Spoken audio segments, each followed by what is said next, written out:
Good morning, everybody. Today is the 11th of March, 2017. I will brief the third cyclical economic crisis in China that mainly happened in 1960s. And the title I gave is Delinking and its cost. Means that for an independent country as China, past 100 years fighting to gain the sovereignty, that this country, the whole people, must very much emphasize the sovereignty, the independence. But the beginning of 1950s, caused by the regional hot war, that is Korean War, China really delinking with United States, but relinking with Soviet Union. So means that from 1950s, China did have a period, historically, it's a foreign capital controlled economy. But not only economy, but also the political superstructure, the whole of military force, the government departments, and the universities and the institutions, almost all of these so-called political superstructure, advised or instructed by Soviet Union. They sent a lot of specialists, the officials, and even the officers, and the technicians, and the engineers, whatever, the managers, all sent to China is because of China short of these management specialists, short of these scientific and technological specialists, also short of the government's officials. So most of these independent country, if you just set up your governments, you need to know how to run these governments. But most of these revolutionary party taking the power to set up the independent power that have no enough manpower, have no enough skillful human resources to manage the government, the economic factors. So that is why in 1950s, especially the year of 1955. I mean, before 1955, from 1950 to 1955, that's 5 years. There were 5 years that is exactly controlled by foreign power. So that is relinking. And another 5 years, China trying to jump out, trying to release from such kind of foreign control. That is fighting for delinking. There are so many political and economic events. We need to give the details explanation. But we finally concluded as a kind of the crisis happened in 1959 to 1960. When a country want to maintain the independence, want to delinking, you need to pay the cost. That cost is almost all the foreign capital retreat, and all of these manpower, these specialists, not only in governments but also in army and also in the university, in the institutes, all retreat. So then they left a very difficult current situation. To that time, it's a very poor country that's left to China. But China needs not only to take all of these management, but also need to pay the further investments to maintain these foreign capital invested economic institutes, like factories, like firms, and whatever. And also need to maintain the university, the scientific institutes, and so and so. That means one side, you are extremely short of the capital. Another side, you need to maintain this capital-intensive institutes. That is contradiction. So happened in 1960s to make, at that time, when China facing the challenge of foreign capital turn to the foreign debts, immediately turned to the fiscal deficit. So the fiscal deficit happened in 1960s. The total amount of the deficit to the total amount of the fiscal income is at 1/3. The deficit to income is 1/3. It means that you have zero investments to maintain these capital-intensive industries. So it means that the heavy industry, military industry, machinery industry, facilitated industries all need large amount of the capital investments to maintain, to keep going. So that is the beginning of the 1960s. And also, meanwhile, we need to take into consideration that the whole of the political superstructure cannot be changed.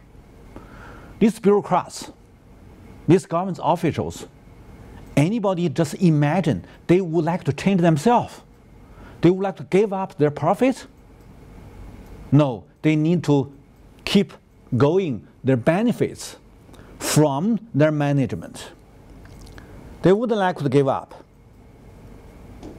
So from the 1960s, the beginning of 1960, that is why China re-emphasized the class struggle. The class struggle is somehow make these theoretical studies scholars think that is confused. You succeeded in your revolution. You have eliminated all the enemy, the capital class, landlord class. They have vanished, means that they eliminated. Their properties has been taken by the governments and then redistributed to the poor peoples. So that is a success of the revolution. And then when you re-emphasize the class struggle, who is the enemy of your class struggle? Cadres? These bureaucrats in the factory? Or these managers in the factory, these CEOs? Whatever. Where is the enemy of the struggle? Even that you are trying to mobilize the workers, the low class, that is workers and peasants, you can make them to join the political movements, but they also need to find what is in front of them. What is that? Who is that? Who is the enemy? There still be nowadays, even several decades past, nowadays in the world, when these scholars, if they just read the textbook, they have the ideology from West-centric philosophy system. They could hardly to understand what happened in the 1960s in China.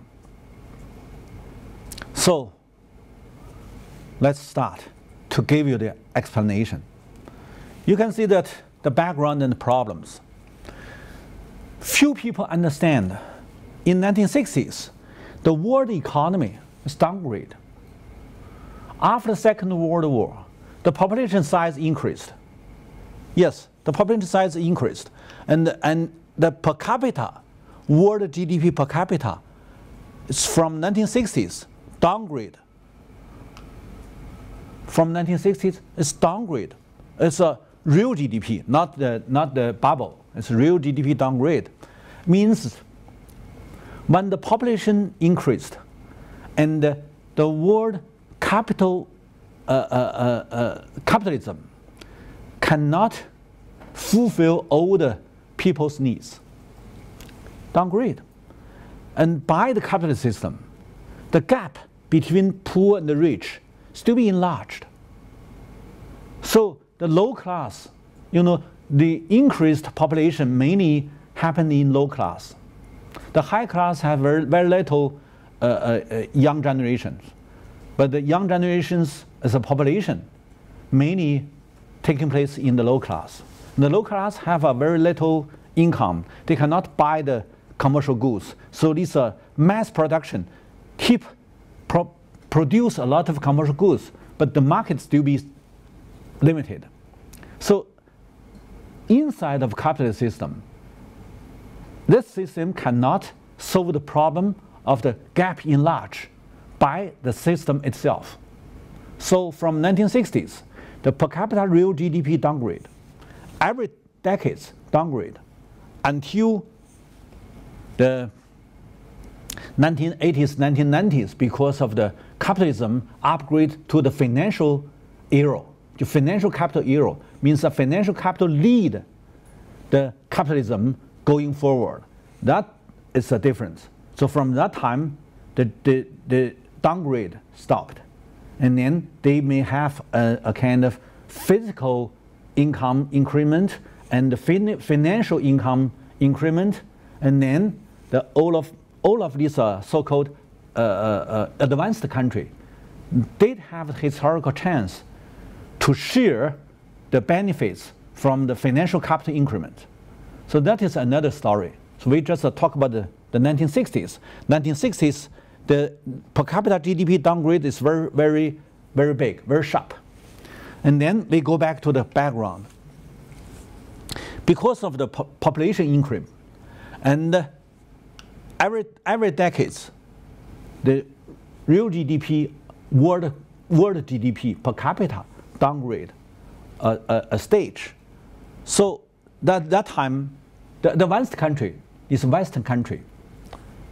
It's a developed country facing the big challenge that since 1960s to 1970s, the overproduction of the industry as a kind of economic crisis re-happened.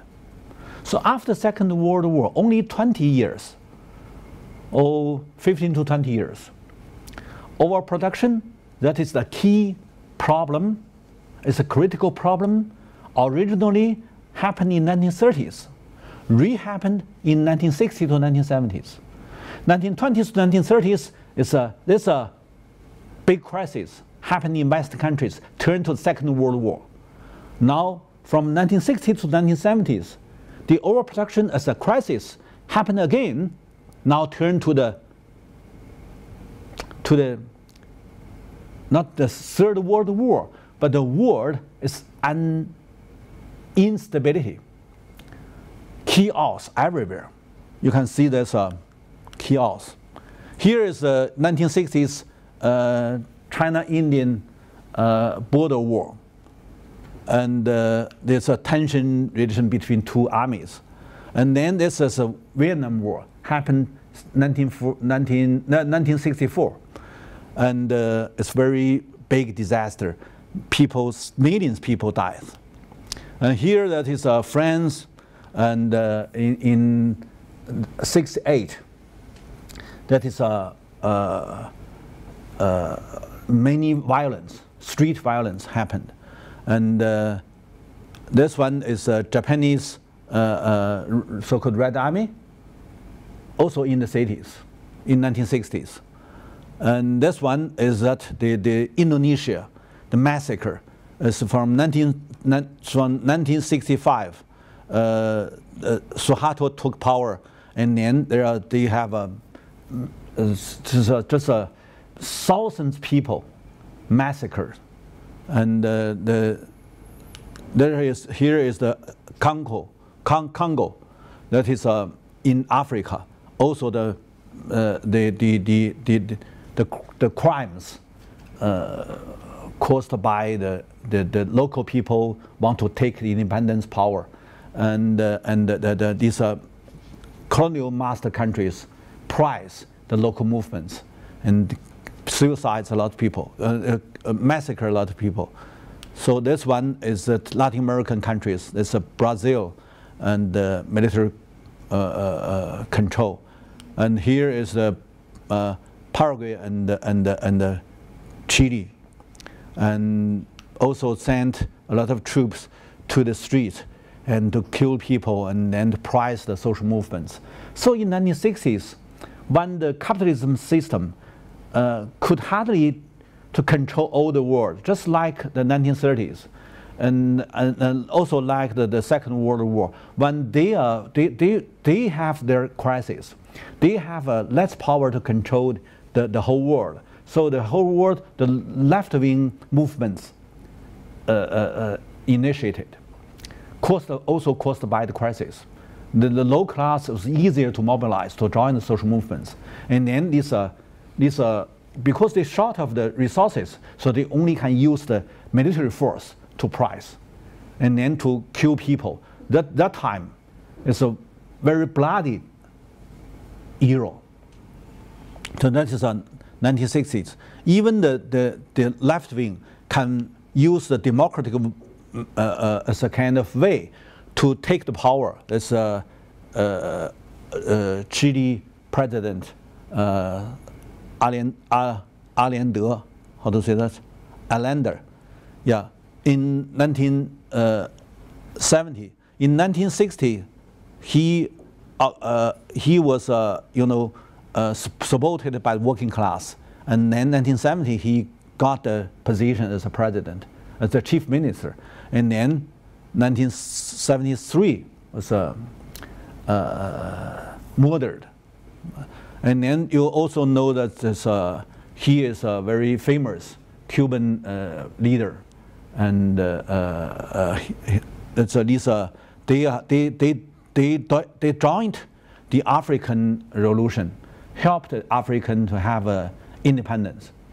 But finally, all of this left wing in 1960s to 70s, caused by the leading country and the imperialist countries, directly used military power to fight, to price this left wing. Finally, it's a tragedy.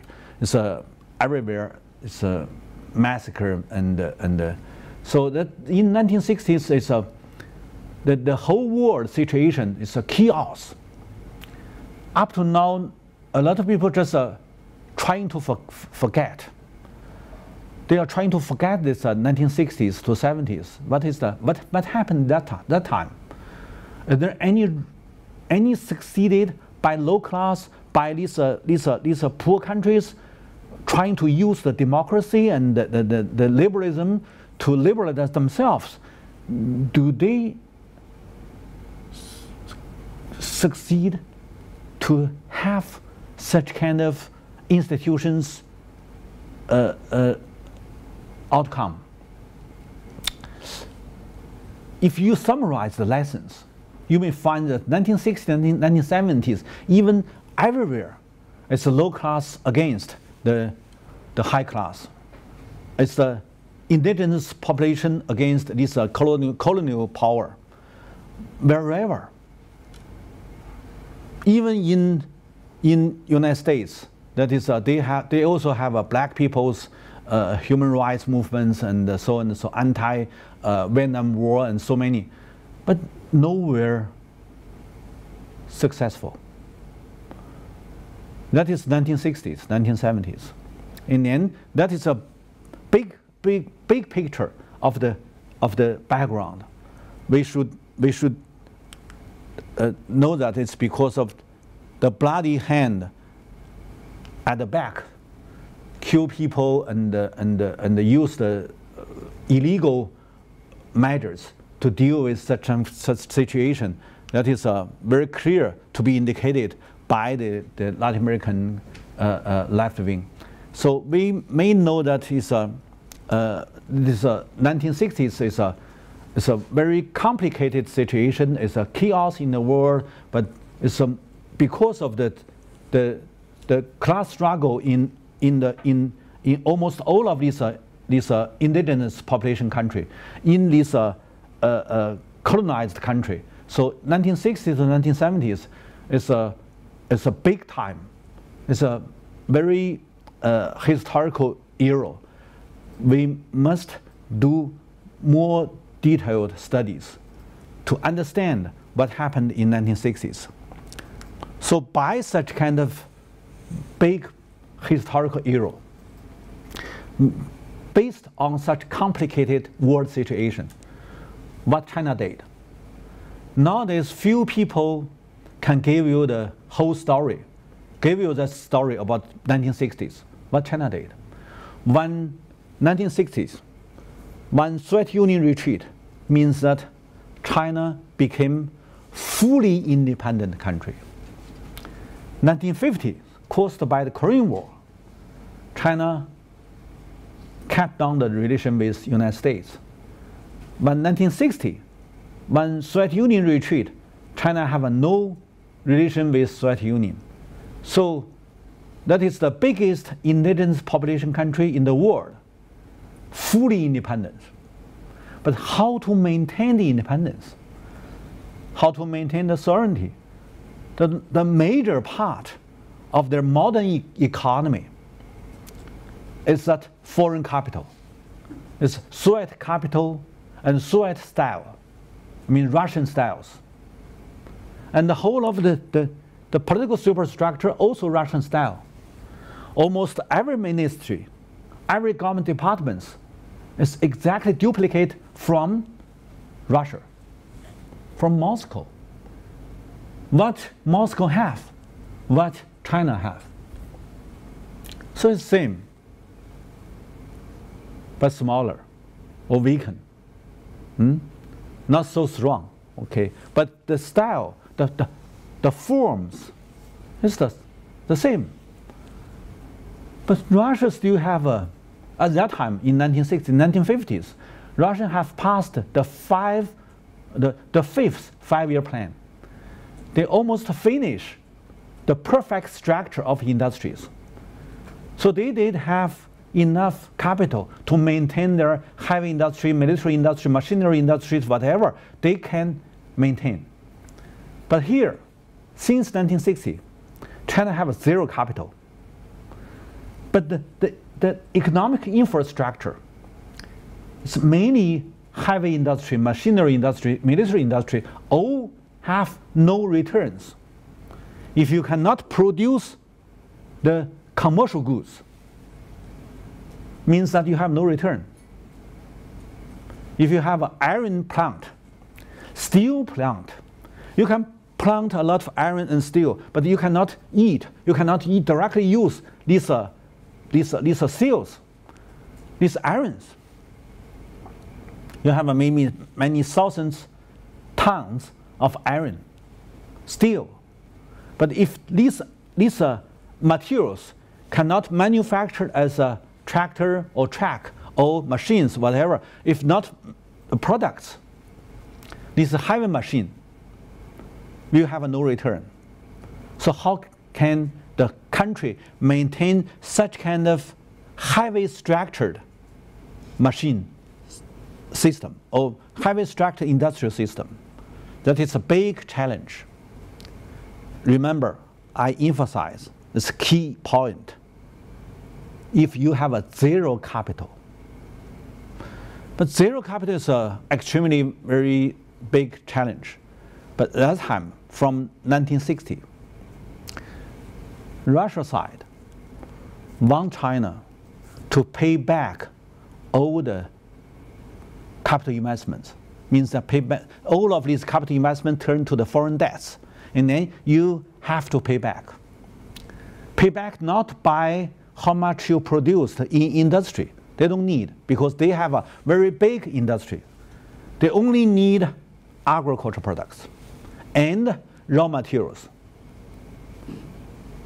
So China pay back all of these Russian investments, half by raw materials, mine materials, mine products, another half by agricultural products. So it means that you are not only with the challenge of zero capital, you also minus, because you need to pay all the debts. So remember that a lot of developing countries, caused by the heavy pressure of the debts, have no chance to run their local economy, and then to be the follower of colonial master countries, to get the subsidies every year from colonial master countries, and then to lose the independence. But at that time, China, even that you want to link with some big power, no chance. Caused by the Chinese Communist Party want to maintain their sovereignty. They raise up the arguments with the Soviet Union Communist Party, and then they have a quarreling And then they partied. Not only the party partied, but also the country partied. And then from 1960s, the very big difficulties, they got to facing just the difficulties. That is that time. So, extremely shortage of the capital. That is a key issue in 1960s. But every time when we talk about the crisis, we said Chinese think the crisis is one part danger, another part is opportunity. What is opportunity? Remobilize the population, remobilize the people to join the construction. That is a typical Chinese way for maintain the independence. That is also a kind of way for revolutionary party and the revolutionary country. If you not use the traditional slogan, that's class struggle, you cannot exactly to mobilize the low class. Because low class has been mobilized, succeeded mobilized in 1959. And then you pass the 1950s crisis, recovered. That is a very, very good experience in the beginning of 1950. And then the beginning of 1960, I said they used the same measure, the same policy to re-emphasize the class struggle for mobilizing the low class. And then the purpose is that to mobilize working class, peasants class, to join the new class struggle that is for maintain your independence. And then what is the enemy? Imperialism, revisionism, and the colonialism. So most of these enemies outside of China. That is the beginning of the 1960s. It's also because of the background I described. In the world, it's chaos. Everywhere, the imperialism, colonialism, use their military to price the low-class struggle, to price the left-wing movements. So that is very obviously, you do have, in 1960, you did have a lot of enemies. So if you pay your work, you pay your labor first, for maintain your sovereignty, means that you are against this imperialist power, this colonial power, this revisionism power, whatever, means that you are still be in the class struggle. But it's a worldwide class struggle. It's workable. It's very effective. So at that time, almost all the working class, no matter you are a worker in the factory or peasants in the brigade, in the countryside, they all mobilize, they all understand whatever we do our efforts is for facilitate the world revolution, the world class struggle. So that they have so many long march to campaign for support American black people's movements, Latin Americans independence movements, and the African people's movements. They have so many things. So combining such kind of things, certainly China sent the troops to Vietnam to fight the imperialist country. So that is their theory, their thoughts, and their behavior, their performance. So in 1960s, you can think that at that time China played a kind of international role. When they became independent, they are trying to show that how Chinese maintain their sovereignty by their own efforts. We have no capital, but we have people. So that is the only one case in the whole of the modern history, since the whole world, led by the Western Europe, going into the capitalist historical era. It's a long time with 300 years capitalist era. There's only one case in 1960s made by Chinese. We have no capital, but we have power from people. So that is, I said, what is the opportunity? We have dangers, yeah, zero capital. And then around China, everywhere is chaos. And then they are independent, but you are also single. You want to surrender or you want to fight? The Chinese people, Chinese leaders, and the whole of the Chinese as a country, they gave the answer. We joined the fighting for maintain our independence. So that is heroic, hero history. But if you forget this 1960s history, means that you will have no people can be hero in future. So this is very important to know that. But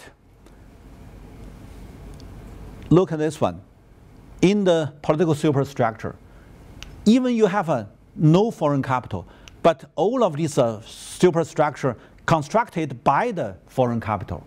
So even you can mobilize the low class to join the fightings, but high class and universities, institutes, government departments, they are very backward.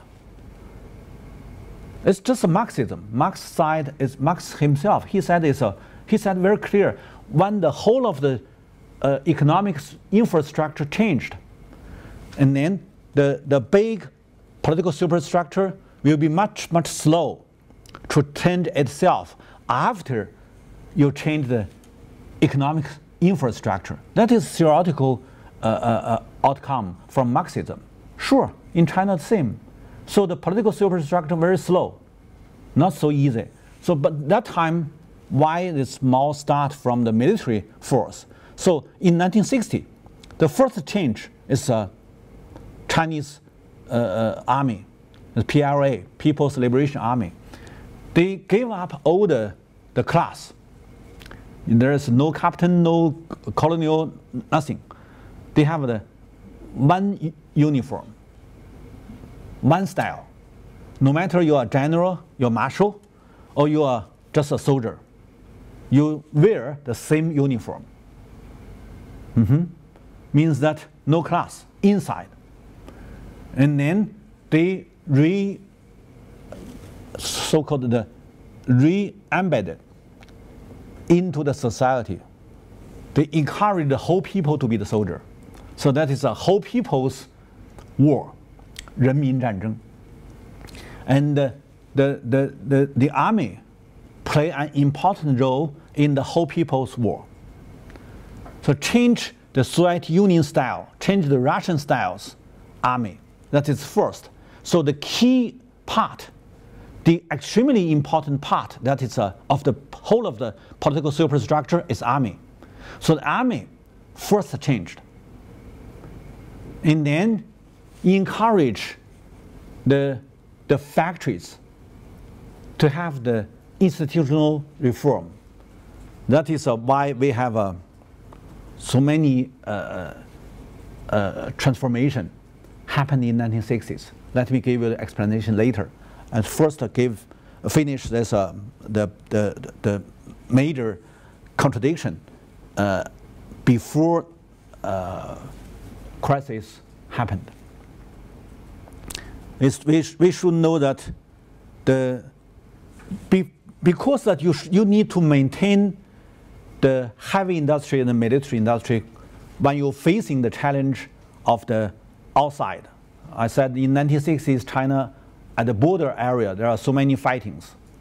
You also need to facilitate the Vietnam War in 1960s. So, for that time, China make a very strategic decision. So the third front construction. That is not from 1960s, originally from 1950, caused by the Korean War, when Soviet Union first invested the capital for setting up the military factories. The Chinese government negotiate with Soviet Union. Soviet Union want to allocate these factories just at northeast China because very near to Korean War. Short transportation. But Chinese governments want them to build up some factories in the West China because East China were more easy to be bombed, to be attacked by the enemy outside. Outside there is a kind of many military bases. United States built up this military base, so near to the coastal China. So if you build up your industries only along the coast of China, that will be easier to be destroyed by air force, by bomb, or even by nuclear weapon. So they want to move these factories into the Western China. So in 1950s, part of the military factories built up in the West. So in 1960s, when Soviet Union retreat,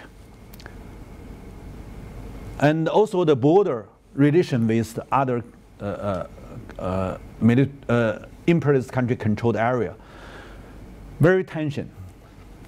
So the conflicts, the fightings, and also the border war have happened.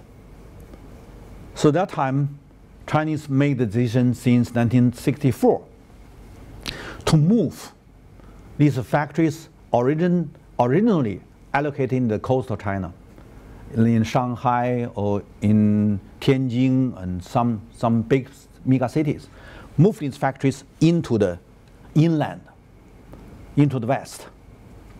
That is the set up the third front. So that is a very important strategic decision. It's a geostrategic decision in a big continental country. One side, we have a whole people's war. Another side, we need to protect this military factory, these heavy industries, these machinery industries. So move to the inside. This one also happened in 1940s, when Japanese invaded China. A large number of the industrial facilities moved from the coastal China into Sichuan or Guizhou or Chongqing or Yunnan and in the western China. That happened in 1940s, during the Second World War. So it is a kind of experience. They have done it in 1940s. So 1960s, two decades late, Chinese did the same to move. But that is a very critical issue you need to take into consideration. That if you move these factories inside, in the mountain area, can this factory still keep to contribute the interest? No, because they separated into the mountain area. Not easy to transportation, means that they reduce the returns. So economic returns decreased by such kind of strategy. And then when you move them from the coastal area and inside the mountain areas, the electricity supply, the water supply, and the labor supply, whatever these productivities, these factors, productivity, all became difficult. So it means that the industry in China could hardly to make the added value, to make the profit if you carry out the third front construction. Means that there's no GDP. Nowadays people talk about GDP. Yes, in 1960s, GDP is very, very slow if you calculate it into the GDP. 1960s, 1970s, GDP is slow. But if you don't do that, means that it will be easier to destroy it, especially your heavy industry and the military industry. So that is the choice. At that time, if you want to maintain your independence, you need to pay the cost. That is the cost. So think about this one. Why I gave the title of this, the third cyclical crisis in China, as delinking and its cost. If you want to delinking, you want to maintain your sovereignty, you need to have your strategy. Your strategy needs to pay the cost. So that is why we gave a new explanation. So then that is the 1950s, China relinking with Russia, and then to create the cost happened in 1960s. means that the cost is not come from the delinking. The cost exactly come from the 1950s relinking. I hope you, I just stop 1 second, and I hope you think about this conclusion. And so big institutional cost caused by the third friend construction, but this cost is institutional cost. Exactly come from or caused by 1950s relinking with foreign capital, come from Soviet Union. It's not bad. If you don't have such kind of foreign capital investments, you have no industry. You need to have it, because that is after Second World War, especially after Japanese almost control China, half China controlled by Japanese in the Second World War. You need to take such kind of lesson. You need to set up your industries, especially the heavy industry and the machinery industries and the military industries. You have to have it. Any independent country must set up industries to protect your own sovereignty. You need to have it. But when you have it, you need to pay very high cost. So this high cost happened in late 1950s. Now in 1960s, when you make decision transfer inside, you need to pay second cost. So the original cost come from the 1950s, but China paid twice. That is the reality and the real reason of the 1968 fiscal crisis happened again. So let's go to the third friend construction. That is the geopolitics very tension. That is the whole world is in the chaos. Many left-wing movements pressed by imperialist military power, by this coup, this military coup. So, and caused by these events, when China make decision try to set up the third friend construction, they need to mobilize the people. So here is a picture to show that one group of the female labor have a discussion about the third friend construction. And this one is Mao's words. So it's a slogan. So make whole people understand we need to work very hard for third friend construction. That is a propaganda. And that is, I mentioned just now, when the first 5-year plan, they have made 1/5 and 1/5 of the common industry for the commercial goods. Another is half of the military industries must set up, invest. And then in 1964, they make decision, the Central Party Committee make decision to move the coastal industries to north and northwest, to west and the northwest. And then to make decision that from 1964, the new construction mainly allocated in the west. So that's the third friend construction. So the whole country's infrastructure construction investments, half invest into the west for the third friend construction.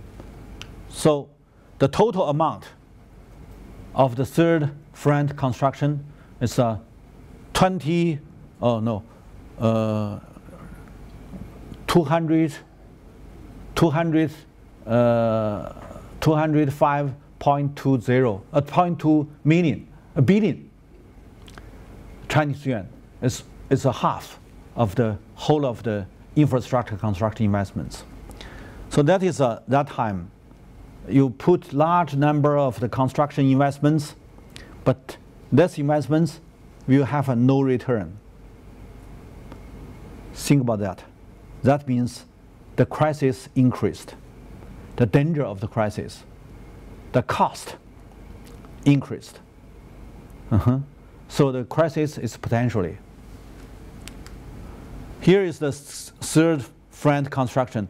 Use more labor and mobilize the young people. They are the soldiers. And these are soldiers going to the West. And then they use a large number of the labor force for the third front construction, because at that time we don't have enough machineries. You know, do have some big track and some tractors and so, but the main force, main investments is a concentrated labor to invest to replace the capital, because you have a zero capital at that time. And then that is a whole people's to be the soldier. So that is China is at that time the slogan is a whole people's war, 全民战争. So also that it's very workable, because no any imperialist country think that they can succeed in fighting with the whole people. So that's also the females so-called sub-military 民兵 sub-military organization. But this one not only for the fightings. They join the training, but mainly working in the irrigation and the reservoir construction field. So almost all of the people, not only young people, but even the middle age, all join the sub-military organization. So every people's coming, every brigade, they have a organization in name of sub-military. And in the factory, every factory, they have a sub-military organization. So it's more easier to use the way as a military, as the army force to organize people join the construction. So that is a Chinese turn the danger into the opportunity. Every people by your propaganda and understand that we are facing the class struggle. We need to support the old world revolutions. We are now joining the worldwide class struggle. So people easier to mobilize to join the sub-military organization. And this organization is the cheapest cost to mobilize the people, concentrate the people to replace the zero capital. That is the 1960s China. They have a very difficult the environment politically, but they also can take such kind of difficulties as a kind of chance to mobilize people to join the working class struggle, and then for the third front construction. Here that is the workshop inside of the mountain. They built up the workshop. Here is a 换气, how to say that is the pumping the air. Ventilation. Huh? Ventilation. Ventilation. They can pumping the air inside of the cave, and then they built up this workshop inside the mountain, and then the machines they hide there's the treasuries. These machines inside the mountain. So that is also the nuclear is 氢弹, how to say that? Hydrogen bomb. Hydrogen bomb in 1967. At that time, Mao have very famous words. He said, even I'm a beggar, 要饭的. Even I was a beggar, I need a stake to fight a dog. So what is stake? That is nuclear weapon. So in the 60s, even there's no any facilities from Soviet Union. Chinese use their own technicians and scientists to develop the nuclear weapon. So it means that you also need, even you have a zero capital, the nuclear weapon need to have a concentrate all of the capital for the construction. You need very high-tech machines and labs, whatever. But if think about what is the lowest cost, cheap labor and the cheapest scientist. all of these scientists, these technicians, these workers, all left from their home. Nobody can go back to home to see their wife, your children, your parents, no. Years. They stay in the desert area, in the mountain areas, working for the whole country. No matter you're a doctor, you're a postdoctor, you're a professor, you're whatever, you just have a very simple life. You have food, you have water, you have a dormitory room, you have a bed. But in desert area, you need to be very hard life. But no high salary.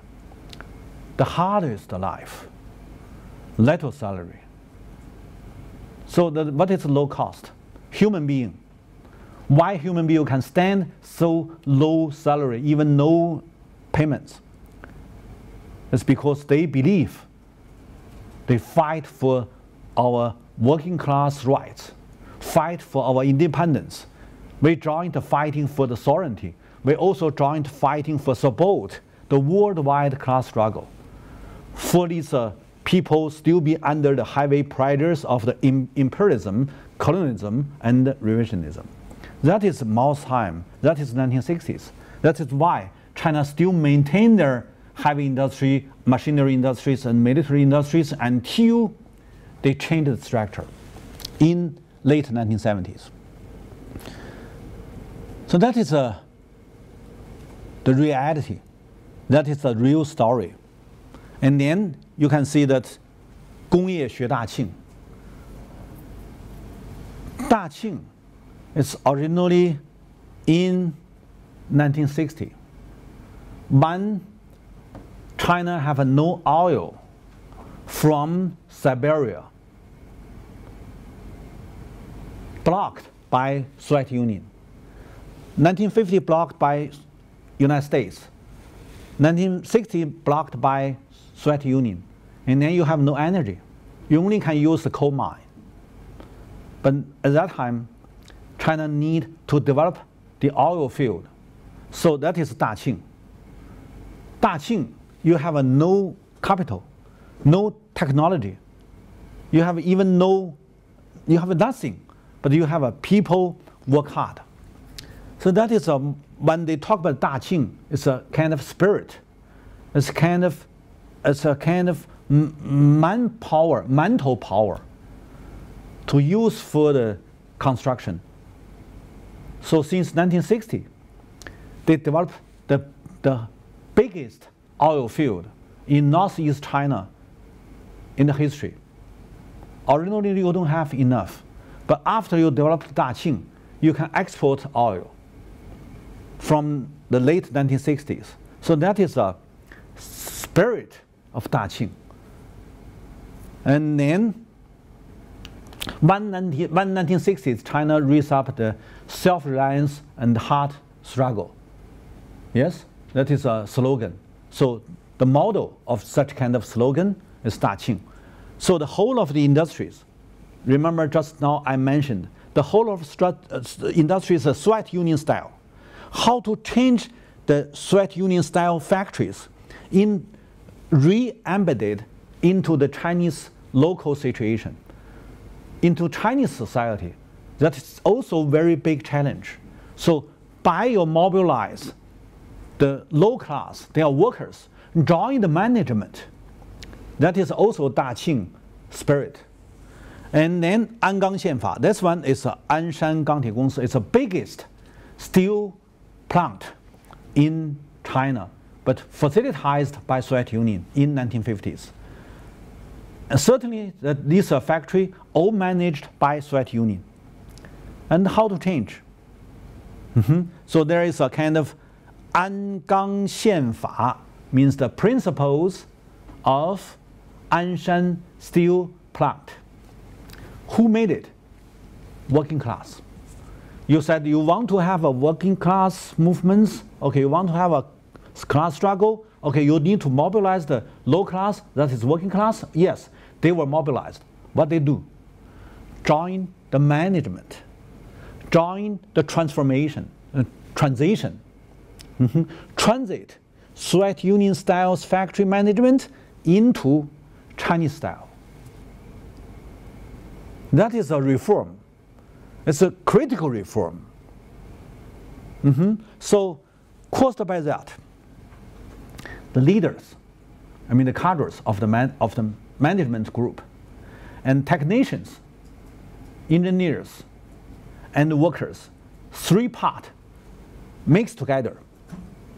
That is a 三结合, make these three group together. This is a social group. They belong to different class, but in China, in the Chinese style factory, these must be no bureaucrats. Must be mixed together, join the group, and then you set up a reform group, joined by the workers, technicians, and the leader of the factory, the managers. So they reform these institutions, these measures, these policies in the factory. And they reform the technikers, trying to make the institution and the techniques all applied the Chinese styles factory development. So that is principles of the Anshan steel plant. And then as a model to demonstrate it to the older factories in China. So the change. So this is very clever. First, you change the army. The institution management and trainings and whatever, you change the army, that is very important. And then you change the factory. When you change the factory means that your infrastructure construction, the infrastructure that is economically has been changed. And then you can start to change the political superstructure, change the governments. I mean, the governments must follow because the military has been changed. The army has been changed. Means that the political party, the ruling party, first maintain the controlling of the army, and then maintain the controlling of the factory by working class. And then they started to change, to transit the government system and the university system. But most of these technicians, these engineers, they have changed when the working class joined their reform. So they joined the working class groups. So they have been mixed together. So they can tolerate, they can stand very bad environment. They can stand no room. They can in the mountain area, they still can keep their work. They don't need to have a very good air conditioning lab or whatever. Not like Hong Kong, okay. That time it's just they can do whatever they should do, they must do in anywhere. So in workshop or in field. So means that okay, all of these. This one may be a manager, but he must dress up as a kind of worker, and then join the group and talk with Lisa. That guy may be a technician, but these are certainly the workers. And so make together.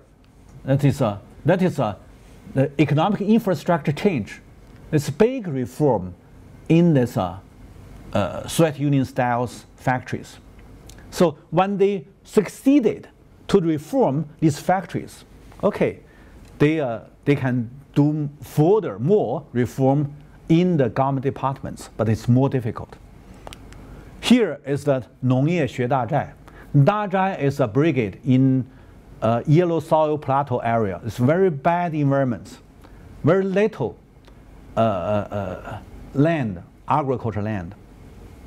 But they are working very hard. This guy, in name of Chen Yonggui, originally is a party branch leader, secretary, party secretary of the brigade. His brigade members facing the challenge of this mountain land, hillside land. Originally it's very little yield, but they make very hard work to build up the terrace. Titian, how to say that? Terrace. That hillside. So, and also this terrace is such kind of how to say the 反坡, this means that you can maintain the water, the rains. Originally the hillside, any rain will be the flood. But when they make the terrace at the hillside, they can maintain the rainfalls, and then they can reserve the water. And then they built up a lot of small pond and reservoir, and then so they can have a more high yield. So they not only feed themselves, but they also contribute a lot to the whole country. So that is a good model since 1958. When you gave the comments of the Great Leap, you said it's a disaster, but there is a lot of low class efforts, very successful. So the Dazhai is one of the model from 1958. They have done several years hard work and then changed their own life. They became more rich than before. They have a more green. They have a more agricultural products. They contribute a lot. That is they work very hard and then change their environments, and then they became a kind of good model. And since 1964, Mao gave a new slogan, said the agriculture must learn 大寨 experience. So 农业学大寨 means that agriculture learn 大寨. That's a model spread to the whole rural China, and then to make all rural China like 大寨. So finally, that's the irrigated land increased doubled, and the reservoir built up 38,000 reservoirs built up, and originally they have a 100.1 million hectares land. They want, the central governments want 1/5 or 1/4 to be high yield agricultural land. After the 10 years, agriculture learned 大寨. That's purpose realized.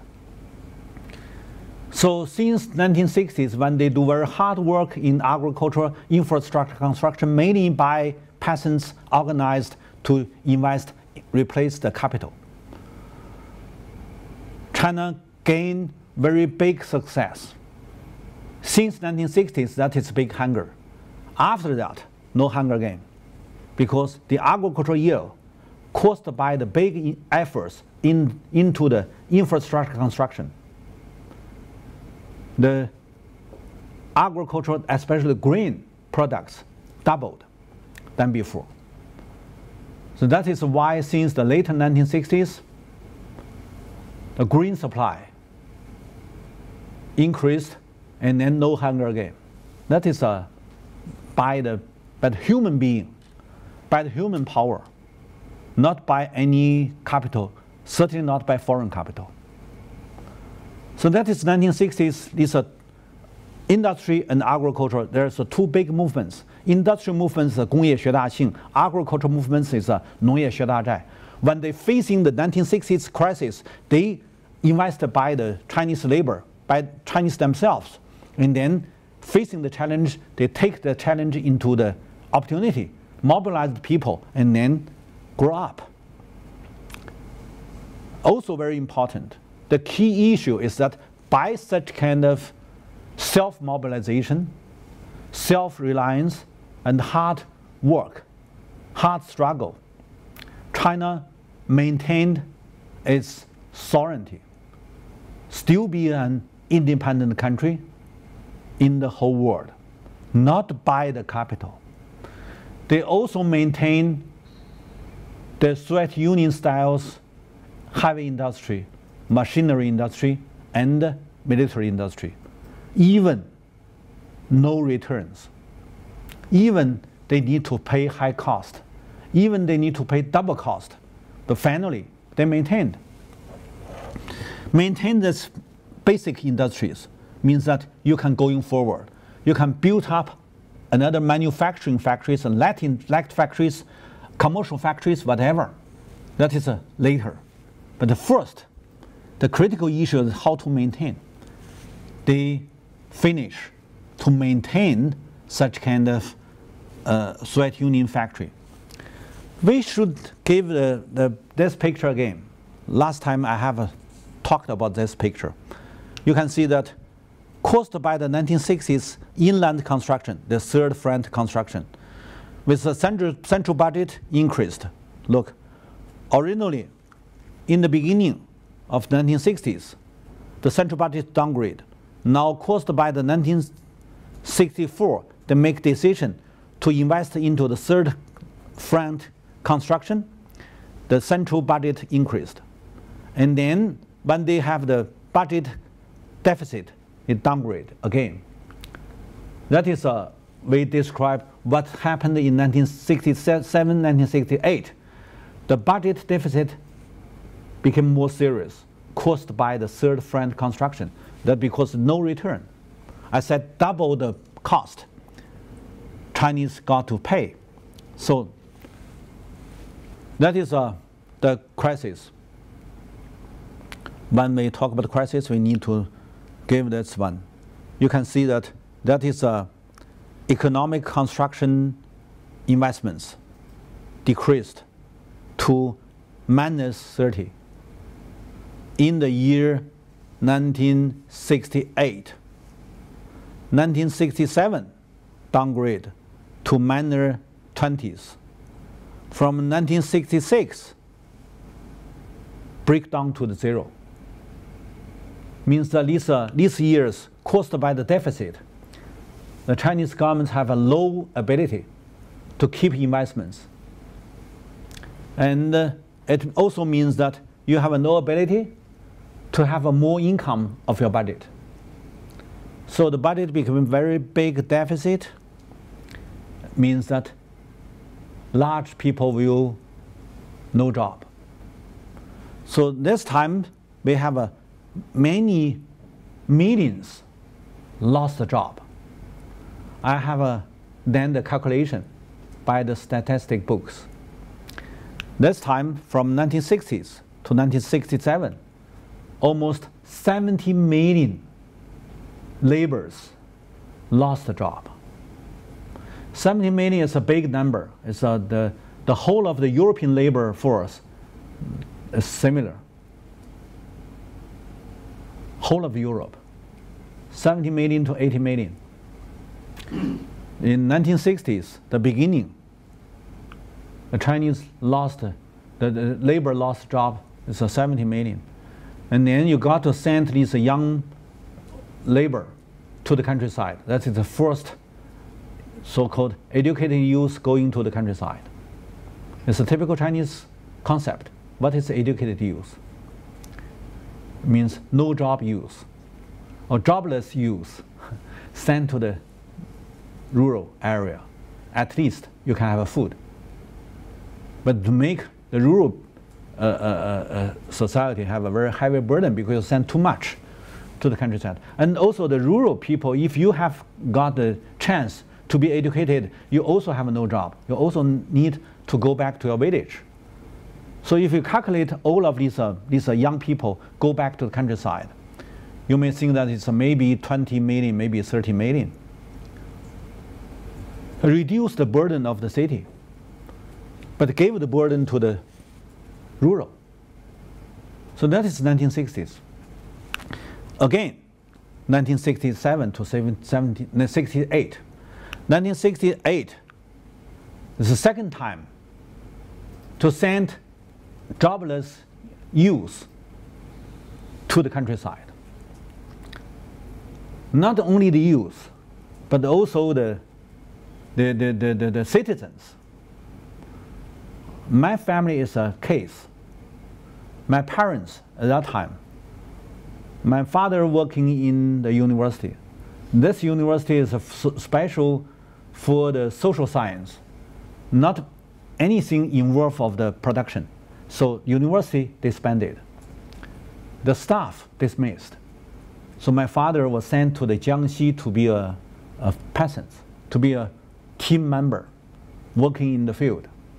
My mother at that time in the hospital, but she was not doctor. She's a management staff. So she was sent to the countryside also. So my parents all sent to the countryside. And then we have 4 children, all sent to the countryside. I was that time as an educated youth sent to the Shanxi province. It's also a yellow soil plateau. I live in a mountain village. At that time, I was 17 years old. Youngest brother of my family, at that time only 16 years old. He was sent to the countryside 1 year later. At that time, he was only 16 years old. He was sent to Inner Mongolia. It's late 1969. I was sent to the Shanxi province in a mountain village. It's 1968. So my sister also sent to the mountain area, and my eldest sister sent to the Hubei in the farm. So the 6 members of my family, all sent to the countryside. I think that fortunately, we all have food. When you meet the crisis, the big challenge is jobless became foodless. That is too much sad. But if you have food, I think that is fortunately you have food. And also, fortunately, we have learned how to feed ourselves. So yes, I know that a lot of people will think that you are just a kid. You are just 16 years or 17 years old. You are not a good labor. But anyway, in countryside, even younger than us still work. So I said that the city cannot maintain so many citizens, give them enough food or give them the job. They have no opportunity. So sent to the countryside means that the city industrial crisis can be soft landing. So since 1960s, here, the soft landing happened in China means that you send out these jobless people to the countryside. In the second time, I said double crisis, a double cost you paid, have the fiscal deficit, and then you also cannot invest. There's many people out of job. You also need them to have the food. Where you can have food, countryside. And also caused by 农业学大战, by the agricultural infrastructure construction movement, joined by the thousands laborers, the condition of the agriculture much better than before.